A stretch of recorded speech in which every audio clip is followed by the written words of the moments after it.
Hello guys, welcome back to my channel.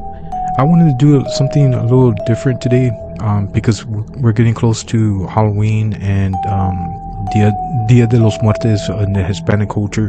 I just wanted to go over like top 10, maybe top 5 stories that I grew up with that were like scary stories, but within the Hispanic community, or more specifically within the Mexican community, we actually kind of believe it, or we really thought it was real, like the real stories.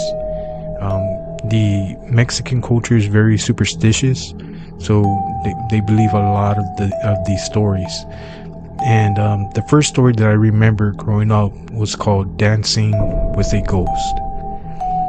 And I remember that it was a guy named Manuel, and that he left his home to go to a dance, and halfway going to the dance, he saw a lady on the side of the road, and her name was Maria. And of course he thought she was beautiful, and he asked like why she's out there by herself, and she said that she's kind of lost, that it's been a while since she's been back home, for she's been away for like 10 years, something like that she's been gone for a while. And he said, well, if you want, you could accompany me to a dance and I'll show you a great time. And she said yes. So she goes with him, and they go to dance, however you want to categorize it, and they were dancing the night away. Once the dance was over, and she was kind of sad that it was over, that the night was done, and she wished that they could have continued dancing all night. When they saw people already leaving the club or the dance, Manuel asked Maria, let's go back to the pickup, and I'll take you home. And at first she kind of refused to go with him, like for him to drop her off at her home. But Manuel was persistent, and she said, okay, drop me off the exact spot where you've picked me up. And he was kind of like hesitant. He's okay. And he dropped her off exactly where he picked her up. He was dropping her off, but there's no light, there's nothing, it's she's alone. And he says that he's willing to stay there with her, but she said no. So she thanked him for a wonderful evening, but insisted in her being left alone. He begged her to keep his coat and promised to come back in the morning for it. So Manuel, when he went back to that same spot, he's the next day in the morning, daytime, he saw there was a little white house about a quarter mile away. He went into the dirt road, because there was a dirt road, and he knocked on it, and a lady answered the door. And Manuel asked if he could see Maria, the lady, and she said, Maria? Like my Maria? She's been gone. She's been dead for 10 years. And Manuel was like, nah, that's impossible. I took her to the dance just last night. We had a good time. And as Manuel was telling this lady, describing the girl that he met last night, what she was wearing, how she loved to dance, just describing everything about her, the lady was in tears. And he felt bad. And the lady said, my daughter was buried in a pretty pink dress, and she was a very good dancer, especially when they play polkas or corridos. But I'm telling you, she died in an accident 10 years ago. But the guy, Manuel, he was hesitant, like, no, I saw her, I was with her, I even gave her my coat, and I told her I'll be back for it today. The lady grabs Manuel and takes him, and they walked in silence all the way to the cemetery. And there it was, on the stone with the inscription, Maria Lozano, born 1920, died 1940, R.I.P. And upon the grave was Manuel's coat. And Manuel realized that he danced the whole evening with a pretty ghost. And that is the folklore of dancing with a ghost.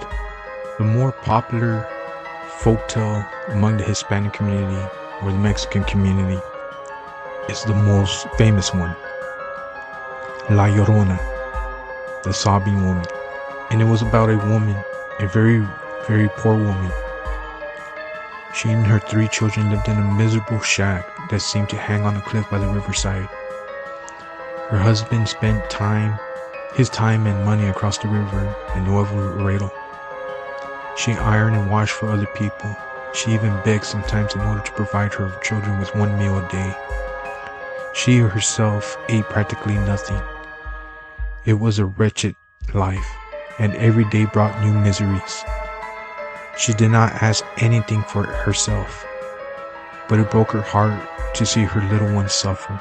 There was always a ray of hope. Her husband would come back and everything would be all right again.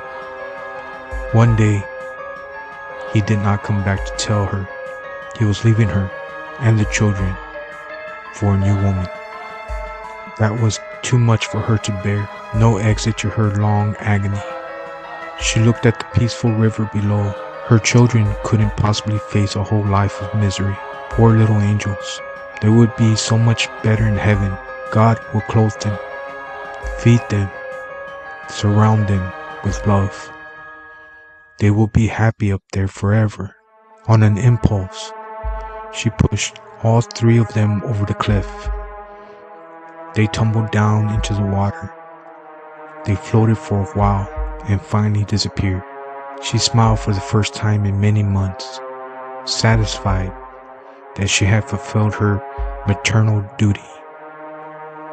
She could see all 3 of them with a shiny halo already up there eating a big plate of strawberry ice cream. She went to bed happy and fell asleep. The next morning, she looked around for her little children. What were their caresses, their smiles, their tears? She suddenly realized what she had done. In wanting to join them, she threw herself into the river and drowned. Now, with La Llorona, they say when the moon is full, one hears the moaning and the sobbing of a woman along the river. Could it be the Llorona who is still looking for her children? And that story, guys, scared me a lot when I was a kid. You know, I remember our parents would tell us to come inside when we were playing outside and we didn't want to go inside. She goes, get in, or La Llorona will come and get you. And the last urban story I wanted to talk to you guys, the last Mexican folklore, is La Lechuza. I'm going to keep it short and to the point. A lechuza, when you see one, it means that you've been cursed by a brujo, a witch. At night, you'll see a lechuza come out, and it will hover around you. It'll be whistling at you. And it could happen every single night, mocking you, staring at you through the window. Every time you come out, it just follows you and it whistles. Our parents always told us never whistle back. Ever. You'll be tempted to, but don't do it. And when you do, the lechuza will come down and claw at you, trying to hurt you. Now, there's been, some of the stories where men have caught the lechuza and burn it. And the next day, when they went to look at the ashes, they saw a body of a woman. The body of a bruja, a witch. Good night.